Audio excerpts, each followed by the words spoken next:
Welcome, deep divers. Today we're diving into something truly astonishing. It's a feat of human ingenuity, really. Building an entire villa way out in the wilderness, completely from scratch. That's what we're unpacking today. Yeah, our source is this video, right? It shows these two brothers who they just built it. And when we say from scratch, we mean zero mechanical equipment, none. They ended up calling it the Warrior Villa. It kind of fits, doesn't it? Captures the grit. So our mission here is to look at the incredible patience involved, some really surprising details, and just the sheer willpower behind this thing. It really is remarkable. The video sets it up immediately, this idea of building something huge, something valuable, but built purely with natural stuff and just immense effort. It's less about a price tag and more about transforming this wild spot into something incredibly finished looking. It's like a testament to pure human labor, not fancy machines. Right. Okay. So let's get into it. Where did they even begin? The video shows them starting with just a sketch, literally drawn on the ground, way out in the mountains, no plans, just a drawing in the dirt. And what's fascinating is the ambition right from that sketch. They're talking about creating a villa worth, tens of millions at least in terms of effort and vision.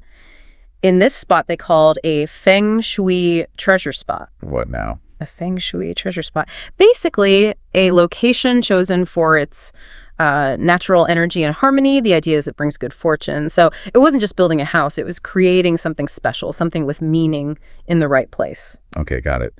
So from that sketch on the ground, what were the very first physical steps? First, clearing the ground. Getting rid of all the weeds in the spot they picked. Standard stuff, okay. Then they put up the main supports, erecting 25 load-bearing pillars, both horizontally and vertically. That's a pretty solid foundation framework. 25 pillars, wow.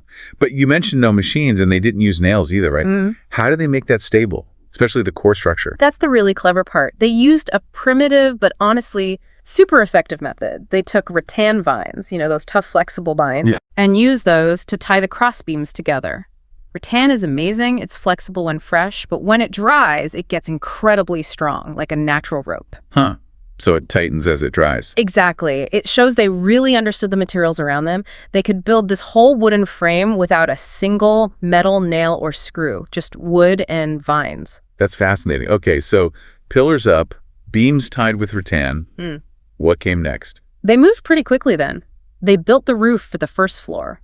That was crucial because it gave them a solid platform to work from.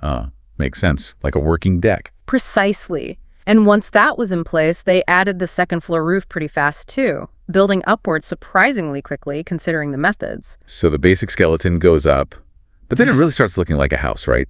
The sources say it ended up being, 3.5 stories? All wood? Yeah, a 3.5-story structure, purely wood at its core, no steel frame, no concrete blocks. Still blows my mind they did that without nails.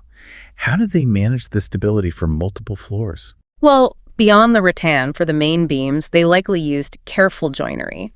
Techniques like mortise and tenon joints, where you carve wood pieces to fit tightly together. Oh, right, like old timber framing? Exactly like that. It's an ancient technique, super strong if done right.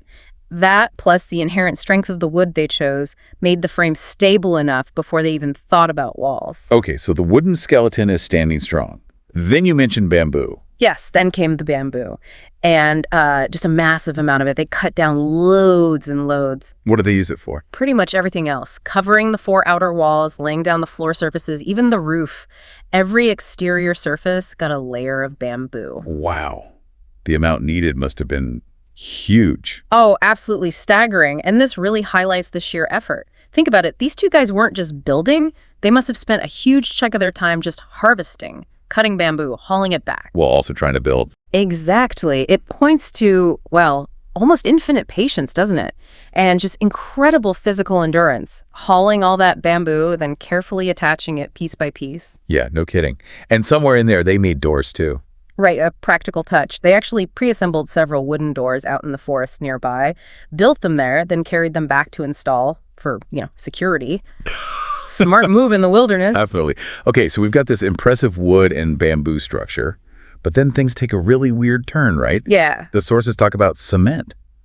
How on earth did they get cement out there? Yeah, this is where the ingenuity goes off the charts. They didn't get cement. They made their own version, a kind of natural, pollution-free cement slurry, as the source calls it. Made it. How? They mixed local soil with dried weeds, added water, and then they stomped on it. They stomped on it.